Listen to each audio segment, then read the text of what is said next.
अस्सलाम वालेकुम बच्चे, कैसे हैं सब लोग? होप सो सब ठीक होंगे। आज हम 9th क्लास की chemistry according to new syllabus second chapter topic देखेंगे, न्यूट्रॉन की दरियाफ्त। अच्छा, अगर इसका चैप्टर का बैकग्राउंड हम देखें तो हमने इसमें देखा था शुरू में कि ये देखा जाता था या माना जाता था कि एटम जो है वो उसको तकसीम नहीं किया जा सकता, उसको तोड़ा नहीं जा सकता। लेकिन बाद में साइंसदानों ने कहा कि नहीं, एटम जो है इसको तकसीम किया जा सकता है, ये मजीद छोटे ज़रात से मिलकर बनता है, जिसमें मनफी ज़रात भी होते हैं, जिसमें मस्बत ज़रात भी होते हैं। मनफी ज़रात को इलेक्ट्रॉन्स का नाम दिया गया, मस्बत ज़रात को प्रोटॉन्स का नाम दिया गया। अब उसके बाद एक और चीज़ डिस्कवर हुई, एक और ज़रात, एक पार्टिकल्स को डिस्कवर किया गया जिनको नाम दिया गया न्यूट्रॉन्स। न्यूट्रॉन्स, न्यूट्रल का मतलब होता है, न्यूट्रॉन्स वर्ड है न्यूट्रल से। न्यूट्रल का मतलब है जिसके ऊपर कोई चार्ज नहीं, ना मनफी ना मुस्बत, मतलब इसके ऊपर कोई चार्ज नहीं। कहते हैं 1933 में एटम में मौजूद एक और पार्टिकल न्यूट्रॉन भी डिस्कवर किया गया। पहले ये माना जाता था कि सिर्फ मुस्बत और मनफी पार्टिकल पाए जाते हैं, ज़रात पाए जाते हैं। बाद में ये देखा गया कि एक और पार्टिकल भी है, और इस पार्टिकल को नाम क्या दिया गया? न्यूट्रॉन का। और ये कब डिस्कवर हुआ? 1933 में। ये एमसीक्यू पूछा जा सकता है। कहते हैं न्यूट्रॉन के ऊपर किसी किस्म का चार्ज नहीं हो, ठीक है। और न्यूट्रॉन का जो मैस होता है वो किसके तकरीबन बराबर होता है? उसका मैस तकरीबन प्रोटॉन के मैस के बराबर होता है। मतलब जितना प्रोटॉन का होता है तकरीबन तकरीबन उतना न्यूट्रॉन का होता है। ये तीन पार्टिकल्स, अब हर एटम में तीन पार्टिकल्स होते हैं। कौन कौन से? इलेक्ट्रॉन भी हर एटम में पाया जाता है, प्रोटॉन भी और न्यूट्रॉन भी।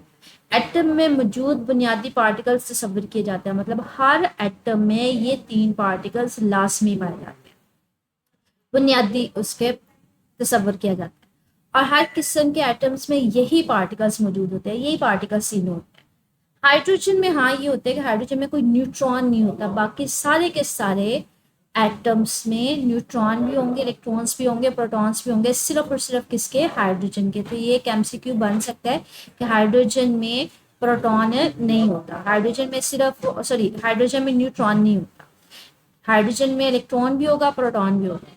तो याद रखिएगा, अभी तक जितने एटम्स हैं तो सब में हमारे पास ये तीन पार्टिकल्स लाजमी पाए जाते हैं हर किस्म के एटम्स में, सिवाय हाइड्रोजन के जिसमें न्यूट्रॉन नहीं होता।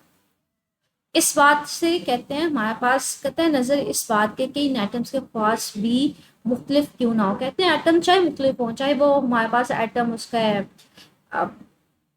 हीलियम का है, चाहे वो यूरेनियम का है, मतलब किसी भी एलिमेंट का एटम है, लेकिन उस एटम में जो प्रोटॉन्स, न्यूट्रॉन्स और इलेक्ट्रॉन्स होंगे ना, उन सब की खसूसियात सेम ही होंगी, ठीक है। ताहम हर एलिमेंट के एटम में इन ज़रात की तादाद कम ज़्यादा हो सकती है। किसी में एक इलेक्ट्रॉन हो सकता है, किसी में दो हो सकते हैं। जैसे हमारे पास हाइड्रोजन में एक इलेक्ट्रॉन होता है, हीलियम में दो इलेक्ट्रॉन होते हैं, तो तादाद कम ज़्यादा हो सकती है एलिमेंट्स के। लेकिन सबकी प्रॉपर्टीज क्या होती हैं? सेम होती है। सब में एक जैसा इलेक्ट्रॉन होगा, सब में प्रोटॉन जो होगा वो भी एक जैसा होगा, लेकिन इनकी तादाद कम ज़्यादा हो सकती है। एटम में मौजूद इन पार्टिकल्स की दरियाफ्त के बाद ये सवाल बहुत अहम था कि ये पार्टिकल एटम में किस तरतीब के साथ मौजूद होते हैं या फिर एटम की साख्त क्या है।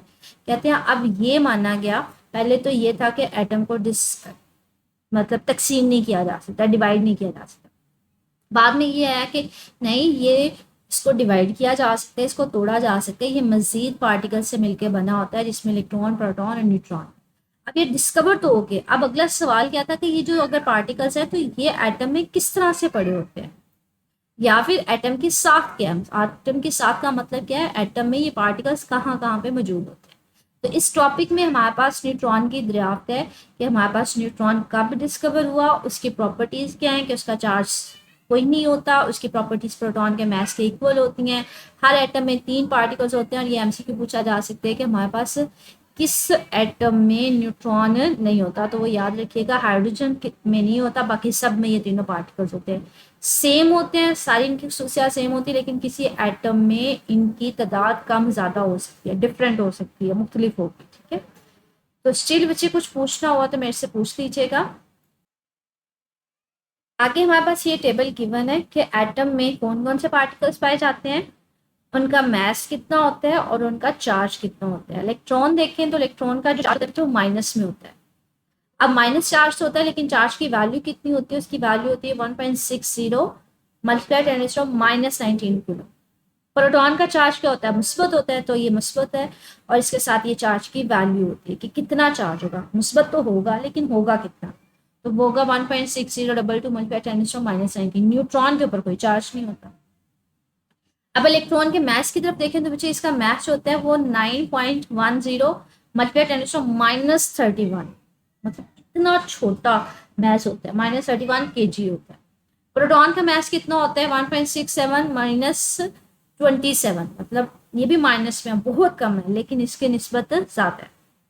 माइनस में वैल्यू याद रखिएगा, जितनी ज़्यादा होती जाती है उसका मतलब क्या, वैल्यू उतनी कम है, तो ये माइनस वैल्यू ज़्यादा है इसकी निस्बत, इसका मतलब है ये बहुत छोटा है इसकी निस्बत। और ये हमारे पास अगर न्यूट्रॉन का मास देखें, इसकी भी पावर ये तो तकरीबन सेम है 1.6, ये भी -27 ही है, तो इन दोनों का मास तकरीबन सेम होता है प्रोटॉन और न्यूट्रॉन का। इलेक्ट्रॉन का मास बहुत कम है। तो ये एमसीक्यू में पूछा जा सकता है हमारे पास इलेक्ट्रॉन के ऊपर चार्ज क्या होता है, हमारे पास मुस्बत होता है, माइनस होता है, और उसकी वैल्यू क्या होती है, न्यूट्रॉन के ऊपर कौन सा चार्ज होता है। तो स्टिल बच्चे इससे रिलेटेड कुछ पूछना हुआ तो मेरे से कमेंट सेक्शन पूछ लीजिएगा। ओके, अल्लाह हाफिज़।